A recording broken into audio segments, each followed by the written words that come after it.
নমস্কার, সুপ্রভাত। আমার ইউটিউব চ্যানেল মনের কথায় তোমাদের সবাইকে স্বাগত। তোমরা সব নিশ্চয়ই ভালো আছো। এখন তো ঠান্ডা কমে গেছে, বেলাটা একটু বড় হয়েছে, সবার মন খুব ভালো, গাছে বেশ ফুল ফুটছে। আমি না এই সময় একটু ভালো ভালো মানে সকালে ব্রেকফাস্টে চেষ্টা করি একটু রিচ কিছু বানাতে। রিচ করে বানাই না, তবু রিচ। কাবলি ছোলা অলরেডি অনেকটাই রিচ।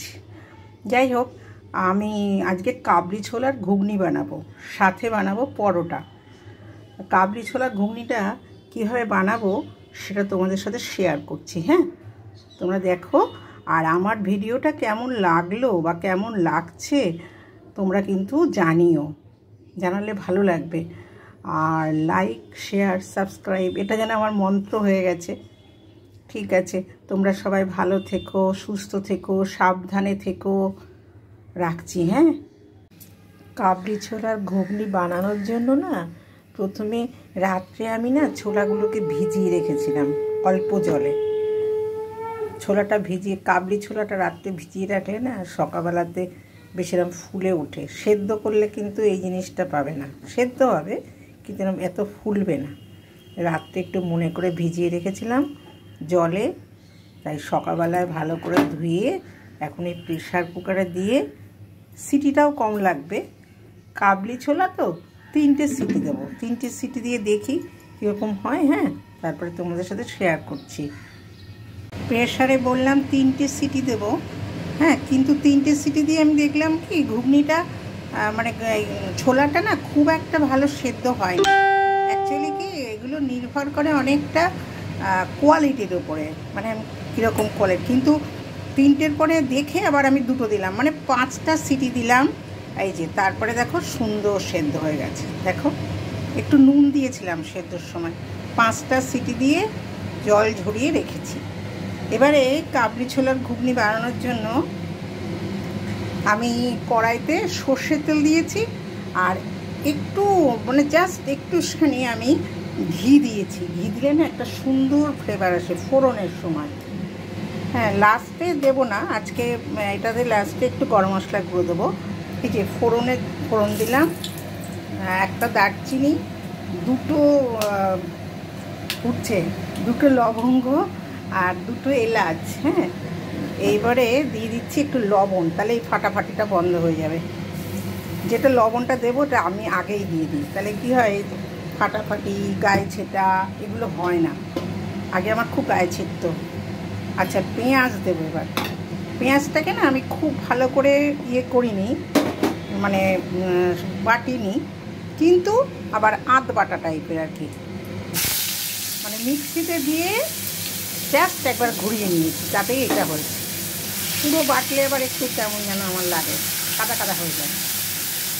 পেঁয়াজটা ভাজা হোক, নুনটা তো দেওয়াই আছে, মশলার ফোড়নটা হয়ে গেছে, এবার পেঁয়াজটা ভাজা হবে।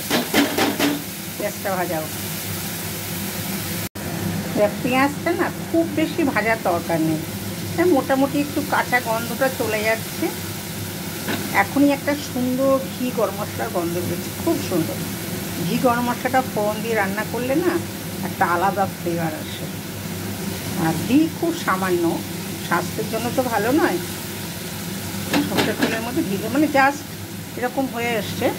এরপরে দেখো আমি কি করেছি, এর মধ্যে 1 ইঞ্চি আদা, বেশি মশলা দেবো না, একটা গোটা টমেটো, আর 8 কোয়া মতো রসুন, ছোটো ছোটো কোয়া 8 কোয়া মতো রসুন, 3টে কাঁচা লঙ্কাতে রান্না করব। 3টে কাঁচা লঙ্কা আমি সুন্দর করে পেস্ট করে নিয়েছি। এই যে পেঁয়াজটা এরকম হয়ে আসছে দেখো, এরপরে এই মশলাটা আমি দিয়ে দেবো। মশলাটা দিয়ে দিলাম। হ্যাঁ, ওই যে কাঁচা লঙ্কা, টমেটো, আদা, রসুন, আর 3টে কাঁচা লঙ্কা বেটেছি তো, ছোটো ছোটো লঙ্কা, আর একটা কাঁচা লঙ্কা আমি এরকম চেরা অবস্থায় দিয়ে দিলাম। যদি ঝালটা কম হয়, খুব বেশি ঝাল দেবো না, গুঁড়ো লঙ্কাও দেবো না, একটু কাশ্মীরি লঙ্কা দেবো কালারের জন্য। আর এই যে হলুদ, একটু হলুদ দিয়ে দিলাম এই সময়টাতে। এখনও মশলা পুরো কষা হয়নি। হ্যাঁ, হলুদটা দিয়ে দিলাম।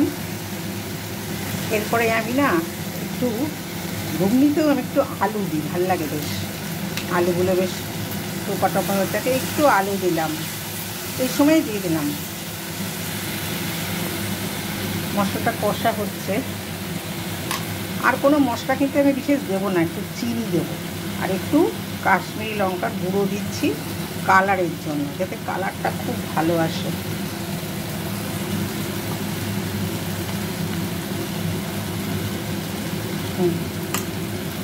ব্যাস, এবার কষতে থাকছি, জাস্ট কষা হচ্ছে। হ্যাঁ, কষা হচ্ছে, একটু চোখটা কমিয়ে দিয়েছি, আর যাতে মশলাটা নিচে না লেগে যায় তার জন্য না একটু জল দিয়ে দিই।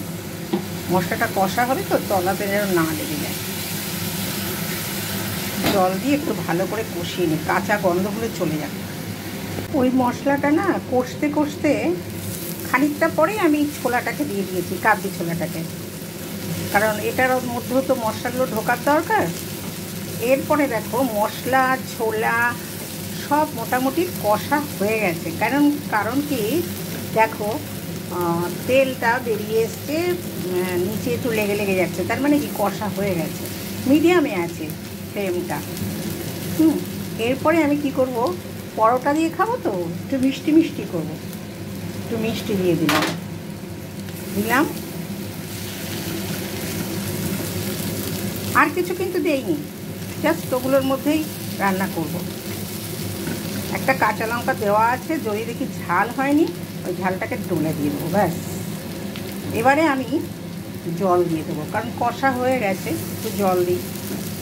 ওই যে মশলা যে বেটেছি না, ওই বাটিটা দিয়ে জল দেবো।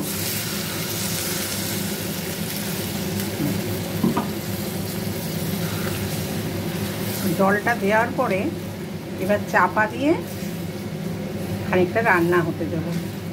যতই হোক কষা হয়েছে ভালো, কিন্তু একটু জলেও তো রান্না করতে হবে, এতটা ঘন ঘন তো খাবো না, না একটু ড্রাই হয়ে যাবে। ব্যাস, এই পরিমাণেই জল থাকবে, আর জল দেবো না, মিডিয়ামেই আছে ফ্লেম। এবার চাপা দিয়ে একটু রান্না হোক।